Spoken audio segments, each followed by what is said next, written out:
Okay, I just wanted to look at this fantastic game between Ivano Mocic. It says he's rated at 1935, but evidently he's improved a lot because he just whooped up on a bunch of Super Grandmasters. So he's playing this game that we're about to take a look at versus 3 world champions and 2 world championship challengers. So the challengers, Jan Nepomniachtchi, just challenged for the world championship, and Fabiano Caruana also has been a world championship challenger. He also plays against Magnus Carlsen himself, Vince Wanathan Anand, who's the champion just before that, and he plays against Gary Kasparov as well, who was the world champion from I think 1986 to 2001. So they're all playing against this young man in this game. He's playing a simultaneous against all of them, yeah, he played this at 92% accuracy, so he's playing this game at like 2700 rating. Just incredible. Let's go ahead and take a look. He starts with d4. We have knight to f6 and now c4, and that's part of the reason I was interested in this one, is because I'm thinking about playing c4 a little more often as a starting move. In the English, we have pawn to e6 by the young man, the 10-year-old, and the Grandmasters play pawn or knight to f3, bishop now to b4 check, and knight b to d2 by the Grandmasters, and now pawn to b6 by the 10-year-old, and now pawn to a3, attacking the bishop. The bishop captures the knight on d2 by black, and yeah, so this is by the way, if you're new to chess analysis, this symbol that we're seeing, that book, that just means this is a master move. This is something that a lot of very strong chess players will actually have memorized. So grandmasters have this sort of stuff memorized. Perhaps this young man also has it memorized. Usually not you know, a great move to trade your bishop for a knight. You know, so black makes a couple moves and then takes a piece that's only moved once, but in this current situation it is fine. It is obviously a strong move. Pawn now to a6, and now pawn to g3 by the Grandmasters, perhaps looking to put the bishop on g2. We have bishop to b7 by the 10-year-old, and the Grandmasters in fact do move the bishop to g2. We have pawn now to d6 by the 10-year-old, and the Grandmasters castle here. And I say Grandmasters, but they're actually Super Grandmasters, so they're, yeah, the best of the best here, these gentlemen. And we have knight to d6, best possible move in the position, or I should say knight to d7. That little symbol, that star, means that's the best possible move in the position. Rook now to c1. And yeah, the computer is suggesting that maybe pawn to b4 would have been a stronger move, as it often is, just taking up space over there on the queen side. Castles by the 10-year-old, and now rook to e1 by the Grandmasters. Again, this little arrow means that's the best move as judged by Stockfish, which is a very, very strong engine. But this move, rook to e1, is a good move. It often is. Just centralizing your rook, if there's nothing better on the board, can be a strong move. Queen now to e7 by Ivano, and bishop to c3, perhaps looking to open up this diagonal here. Of course, we're always supposed to be contesting the center of the board. You can see that the pieces are all attacking the center of the board here. So we're developing, we're attacking the center of the board. A very strong play. And now Ivano does move his rook to d8, and this is being called an inaccuracy. So not really a mistake, but just not the best move. The best move would have been to instead put the knight here on e4, just really getting deep into the position, perhaps moving the other knight here to help defend it. Yeah, this would have been a better way to go, but it does work out just fine for Ivano. The Grandmasters put the pawn on d5. This is the best possible move, and Ivano goes ahead and captures. Again, this is being called a mistake. Well, it's being called an inaccuracy, so it's not a mistake. It's just not the best move. it's not the strongest way to play. Knight to e4 would have been a stronger way to go, but we'll continue. We have knight to h4 by the Grandmasters. They're trying to get some sort of space here. It's already kind of, well, I don't know. I guess it seems like Ivano already has an advantage here. But this move is not super strong. Usually is not a strong move, putting your knight on the rim. It actually says going ahead, centralizing that knight would have been a better way to play. We have queen to e6 by Ivano, best possible move in the position. And now queen to c2. And this is being called a miss, basically. It would have been better to instead go ahead and take the knight there. White's kind of struggling for space, so you know, trading some pieces off might relieve some of the tension.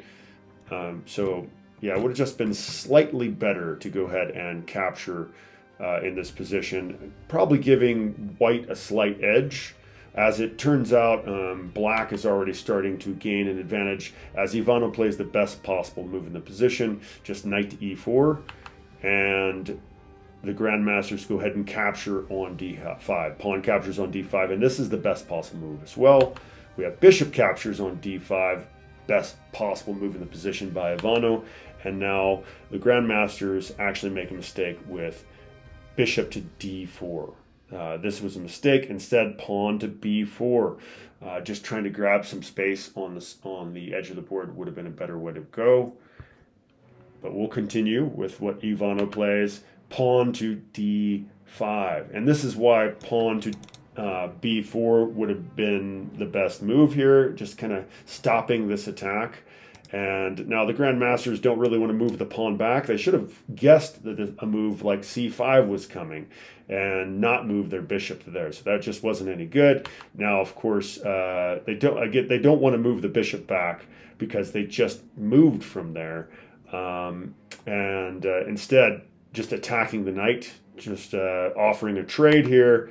Ivano just moves his knight back. It actually says that it would have been better to sacrifice the knight, just kind of messing up the king side there. That's interesting. So what would have happened?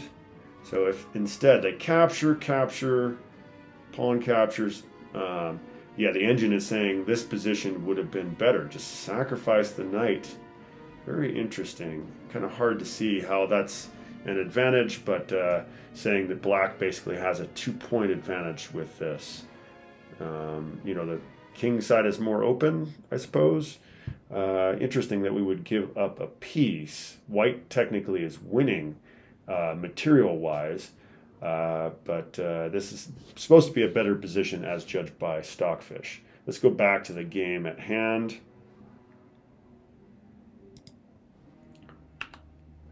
So instead, Ivano goes ahead and drops his knight back to f6, being called an inaccuracy here. Not a mistake, just not the strongest way to play. We did see what the computer considers the strongest way to play. Now we do see the bishop dropping back to c3.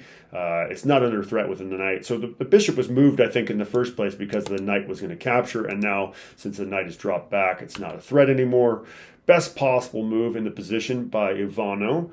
So Ivano, by the way, is a FIDE master out of Croatia. So this tournament actually was being played in Croatia. So that's why he happened to be there. So Ivano plays the best possible move, bishop to b3, and now the queen is forced to go back. Or, well, actually it would have been better to move her to d3, but the Grandmasters drop her all the way back here. Pawn to d5 by Ivano, best possible move in the position, just grabbing more and more control of the center of the board, getting more space. And Grandmasters play pawn to e3, actually jumping out to e4 would have been a better way to play. But you can already see, if you look at the position, that the pendulum is heading towards black's favor. It's saying that black has a 2-point advantage here. You can kind of see this bar on the left-hand side shows you who's winning, who's losing. Ivano again plays the best possible move in the position. Pawn to g6 here. Pretty interesting. That a lot of times you want to avoid such things as, you know, you don't have a dark squared bishop. You don't want to open things up for a dark squared bishop. So this is a really tough move to find for Ivano. But yeah, he finds a lot of very strong moves in this game. So as you can see, this is a game that he played over the board, and these gentlemen would just come and make a move. So that each player would kind of play just one move, and then it would be another one of these Super Grandmasters that would play the next move. So they're not really getting an opportunity to make a real plan because they can't talk to each other. So Ivanov evidently had a plan, and he just followed through with it and just played a flawless game. Just incredible. So Ivanov goes ahead and offers a trade here. Wants to trade his knight for the bishops, which perhaps the Grandmaster should take this, since the position is so closed. Well, really, they just have such little room. Maybe trades would be good for them. The Grandmaster is not backing down. They're going to go ahead and go for an attack here. They play pawn to f5, which is definitely a strong way to play. And Ivanov just drops his queen back. And now, yeah, interesting. So we do have this opening here, but somehow Ivanov knew that he wasn't in danger, which is pretty incredible for a 10-year-old playing against 3 world champions and a couple world championship challengers, and he's not afraid of this. Okay, that's amazing. We have rook to f1 by the Grandmasters, saying, yeah, they should have just go ahead and grabbed that knight. They don't have a lot of space, so if they can just trade piece for piece, it'll reduce some of the pressure on them. That's the idea with that. Ivanov makes this double-headed knight. Maybe that's what he saw all along, that he wasn't really in any danger. The computer does just like eliminating that bishop. It seems like we have some dark squared weaknesses over here, so maybe getting rid of that bishop would be best. That's what I would have done, but this is great. Creating a two-headed monster here on e4. Yeah, you can take my knight and I'll just replace it with another knight. Pretty cool. Best possible move in the position by the Grandmasters, taking the g6 pawn. And we have pawn captures on g6 by Ivanov. The computer does like capturing the other way. Normally we do capture towards the center, but I think Ivanov wanted to just, be ready to activate this rook, just opening lines for his pieces. He's an attacker, evidently. We have rook to f4 by the Grandmasters. This is a good move, although better would be just to go ahead and capture that knight. I guess, again, I think just relieving some of the tension. White doesn't have a lot of space, so the Grandmaster should have just traded off that bishop. But again, they're looking to win this game. They're not looking for a draw, and having this nice bishop that can control the squares around the king might be something, an asset you want to hold on to in a position like this. So it makes sense that they don't want to trade that bishop off. We have rook to e8, or I should say rook d to e8 by Ivanov, and now queen to d3 by the Grandmasters. This is being called an inaccuracy. Instead, try to activate that knight. Try to get that knight to a better square. Would have been a better way to play here. Ivanov attacks the queen, so she just she just got there and she's got to leave again. This is the best possible move in the position, just gaining more control of the position, and that bishop is nicely defended. Queen to d1 by the Grandmasters, and the engine actually says best move would just be put the queen back where she was. Just put her back where she was. That's kind of embarrassing. So this 10-year-old is embarrassing world champions at this game. This is pretty amazing. Playing against a bunch of Super Grandmasters. Now he does eliminate that dangerous bishop. That's the best possible move in the position. And the Grandmasters capture back with the rook. That is the best way to play here. And now we have pawn to a4 by Ivanov. And the reason for this move might be hard to see. Yeah, Ivanov wants to play pawn here. But the trouble is, well, first of all, the knight could just attack the queen, and you're not going to be able to attack. But also, if you do play this move, it could be dangerous at some point once this knight is out of here. Maybe the queen tries to infiltrate the position. And so I think he's offering this pawn. You want to take the pawn, and then he will probably reposition his queen somewhere, and then look to play this move, forking the knight and the rook. So I think that's the idea behind this move. Being called an inaccuracy, would have been better to push the pawn first. Again, I think he was trying to bait the queen kind of out of the position. So the Grandmasters actually don't grab that. They just reposition the knight. Again, worrying about this move g5 perhaps. The computer does say it's better just to go ahead and grab the pawn. It would have just been dangerous, you know, a hard position to play. Anyway, we continue. Ivanov attacks the queen again. This is being called an inaccuracy, saying instead just go ahead and push the pawn here. But yeah, inaccuracy, not a big mistake or anything, just kind of harassing the queen. Would have been better to move to f1, says the computer, and now pawn to d4. Best possible move in the position, just causing all kinds of problems here. We have rook back to c1, which is the best possible move in the position. Well, no, which is a good way to go. It's a great move, but rook to d3 might have been better. Queen captures now, so Ivanov going up 2 clear pawns. Queen captures on e3.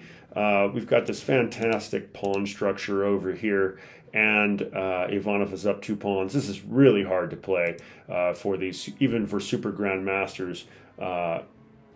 The engine is actually saying that Ivanov is up essentially 4 points at this point. We have queen captures and now rook captures by Ivanov. And yeah, things just really going his way. We have knight now to d2, going after this bishop here. And Ivanov just ignores the threat and goes ahead and digs his rook in on e2. We have knight captures on b3 and now pawn captures on b3. Best spot, well, that's the only way to play in this position, of course. You know, kind of an unfortunate issue, you know, so his pawn structure is not as pretty as it was before, so something that you normally want to avoid, but at this point, the advantage is so great that not a lot can be done here. So of course, 2 attackers on the knight, you've got to defend, and I think this is, yeah, this ends up being the end of the game. So the Grandmasters actually resign in this position. There's just too many problems here. You can't save this pawn here, as you can see. They're going to be able to take. This pawn is not going to get anywhere. He's blocked off. Yeah, the bishop is not going to be able to really do a whole lot to stop anything. It's just a lost position. The computer actually says that the Grandmasters are only down 4 points here. So interesting that they do resign. You would think that they would try to force a draw or something like that, but I guess because of this young man's flawless play, they just assumed that they were not going to be able to beat him. So yeah, so he's only rated at 1935 currently, and this game doesn't count. You know, it's not going to count towards his rating, unfortunately, because it was an exhibition. But this game performance was over 2,700, so he played like a super grandmaster in this game. And yeah, crushed 3 world champions, a couple world championship challengers, playing the black pieces, no less. So Ivano Mocic, yeah, I'm going to be following his games. I think he's not a master yet, but I think he's well on his way. Anyway, thank you for checking that out. Please like and subscribe. Also check out legendarychess.com if you're interested in taking chess classes. We have a bunch of different options in there, including group classes for your kiddos, if you want to join us and play in our legendary chess club. All right. Thanks for joining me. Bye-bye.